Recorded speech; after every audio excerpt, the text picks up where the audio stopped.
तो मेरी आज कविता का शीर्षक है पढ़ाई का लंगर। लंगर में तो आप सब लोगों ने खाना खाया होगा गुरुद्वारे मंदिर में, ठीक है। तो इसी पे कुछ मुझे दिमाग में आया कि एक पढ़ाई का लंगर भी होना चाहिए। तो ये सिर्फ एक कविता नहीं है, बल्कि निवेदन है सभी पढ़े लिखे लोगों से। अभी भी कितनी पॉपुलेशन है जो अंगूठा छाप है। हम खुद को डेवलप्ड कंट्रीज की लिस्ट में रखना चाहते हैं, रखते हैं, लेकिन जिस तरह इंसान की सफाई पैरों से, घर की सफाई उसके वॉशरूम या किचन से देखी जाती है, उसी तरह एक देश की सफाई या तरक्की में कह लो आप, बेसिकली तरक्की जो है वो उसके सबसे लोअर मोस्ट कैटेगरी है, उनके रहने सहने से लगाया जा सकता है। किसी भी स्टेट या डिस्ट्रिक्ट के हैं तो वो हमारे देश के ही। कुछ देशवासी फॉरेन कंट्री में पढ़ने की बातें करते हैं, लेकिन और कुछ देशवासी बिल्कुल ही अनपढ़ हैं। मतलब सो मच डिफरेंस ना। तो ये डिफरेंस थोड़ा कम होना बहुत ज़रूरी है। ये इशू एक्चुअली मुझे हुआ रियलाइज़ तब जब एक बिहारी मजदूर झुग्गी में रहते हैं, उनके बच्चों को देखकर मुझे लगा इनको स्कूल में एडमिशन दिलवानी चाहिए कि उन्हें पढ़ाया जा सके।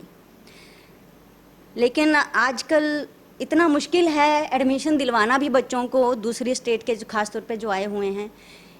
उनके पास रेजिडेंस तो है नहीं, झुग्गी में रह रहे हैं, तो क्या रेजिडेंस होगा और क्या रेजिडेंस प्रूफ होगा। रेजिडेंस प्रूफ नहीं है, लोकल प्रूफ नहीं है, कोई उनका आधार कार्ड प्रॉपर नहीं बना है, फैमिली आईडी नहीं बना है, तो एडमिशन स्कूल वालों ने देने से इनकार कर दिया। इन एनी केस कुछ लोकल फैमिली की वजह से उन्होंने हेल्प की, कोई डेडिकेटेड एक एमसी मिल गए और एक कोई सेल्फलेस वर्किंग एनजीओ मिल गई। उनकी वजह से उनको एक बेसिक पढ़ाई कराने के लिए मैंने कहीं उनको एडमिट करवा दिया, बट स्टिल गवर्नमेंट स्कूल में एडमिशन बाकी है। बट एक्चुअली इन्हीं परेशानियों की वजह से ये लोग अनपढ़ रह जाते हैं कि कौन लाइनों में खड़े हो। आज वो मजदूर 6-7 बार चक्कर लगाया, सुबह जाता है, शाम को वापस पहुंच जाता है कि अभी आज आपका आधार कार्ड नहीं बन पाएगा। वो बेचारा दिहाड़ी रोज की रोज कमा रहा है, तो वो कहाँ से इतने लंबे टाइम तक टाइम स्पेंड करेगा। तो इसी वजह से जो मौका मिलने पर टैलेंटेड डॉक्टर, इंजीनियर, साइंटिस्ट क्या क्या बन सकते हैं, वो अनपढ़ रह जाते हैं। उनमें से कई बच्चे, अब कलाम जी देख लीजिए आप, या कई ऐसे चेहरे हैं जिन्होंने वहाँ से उठकर कहाँ तक पहुँचे हैं। तो गवर्नमेंट हो या प्राइवेट संस्थाएं, लोग हैं या संस्थाएं हैं, हम किसी भी प्रोफेशन के ही क्यों ना हो, क्यों ना हम सब मिलकर ये प्लेज लें कि देश में कोई भी व्यक्ति आज से 2 साल बाद अंगूठा छाप ना रहे। क्या हम ऐसा कर सकते हैं? गवर्नमेंट एंड बाकी सिटीजन्स मिलकर कुछ सॉल्यूशन निकालें। अगर हम सब एक एक फैमिली की रिस्पॉन्सिबिलिटी ले लें, कैसे कुछ भी कर सकते हैं हम, जो भी जितना भी पॉसिबल हो करें। उन्हें मान लो हम 1 घंटा पढ़ाई दें, गरीबों को 4-5 बच्चों को बिठाएं और 1 घंटा पढ़ा दें, कुछ ABC 1 2 3 कुछ बेसिक चीज़ें। उन्हें नियरेस्ट पॉसिबल किसी गवर्नमेंट या एनजीओ द्वारा चलाए गए स्कूल में एडमिशन दिला दें। वहाँ कम से कम जाने के लिए थोड़ा मोटिवेट ही कर लें, क्योंकि उन बच्चों को तो ये भी नहीं पता पढ़ने से उनको क्या फ़ायदा मिलेगा। तो उनको कम से कम इतना मोटिवेशन दे दें। कुछ स्टेशनरी, ड्रेसेस देना, आने जाने का प्रबंध करना, क्योंकि बच्चे हैं दूर तक जा नहीं सकते स्कूल तक, कई बार इसलिए नहीं जाते हैं। कई लोग क्या करते हैं कि आजकल डोनेशन के नाम पे हम लोग चेक तो लिख के दे देते हैं 10,000 का, 20,000 का, लेकिन हम ये नहीं देखते कि ऑन ग्राउंड वो वाकई उसका कुछ फ़ायदा ज़रूरतमंदों को मिल रहा है या नहीं मिल रहा है। तो वो देखना ग्राउंड पे बहुत ज़रूरी है। तो उससे हमें एक्चुअली सुकून और एहसास, एक शांति मिलेगी कि हाँ वाकई हमने किसी के लिए कुछ किया है।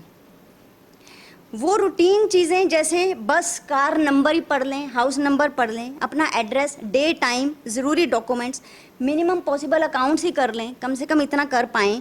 उनके अधिकार समझ सकें, देश और समाज के प्रति, प्रकृति के प्रति उनकी क्या जिम्मेदारियां बनती हैं वो समझ सकें। हम कम से कम उनको ये चीज़ें समझा पाएँ। क्या आप इस मिशन पढ़ाई का लंगर में हिस्सेदार बनने के लिए तैयार हैं? तो सोचिए और बताइए। और हाँ, आइए जाते जाते मेरी कविता सुनते जाइए। तो पढ़ाई का लंगर। स्कूल चले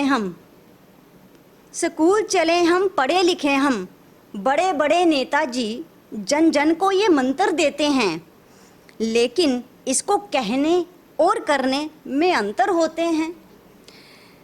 कहीं कहीं तो स्कूल ही घर से दूर होते हैं, वहाँ तक पहुँचने में कष्ट भरपूर होते हैं। कहीं कहीं रोजी रोटी का सवाल आ जाता है, रोटी के चक्कर में अपना पता बनाना भूल जाता है। रोज़ मजदूरी और अनपढ़ता के चलते कागज़ बनाना ज़रूरी नहीं लगता। आधार कार्ड, फैमिली आईडी आसानी से नहीं बनता।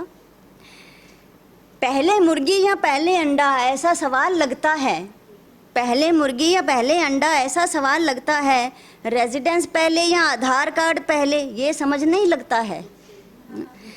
खाए पिए लोगों के लिए धर्म स्थल लंगर लगाते हैं, खुद ही दान करके खुद ही खाना खा जाते हैं।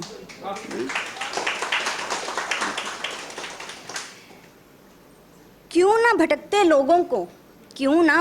लोगों को यहाँ वहाँ खिलाया जाए, उनके बच्चों की खातिर पढ़ाई का लंगर लगाया जाए।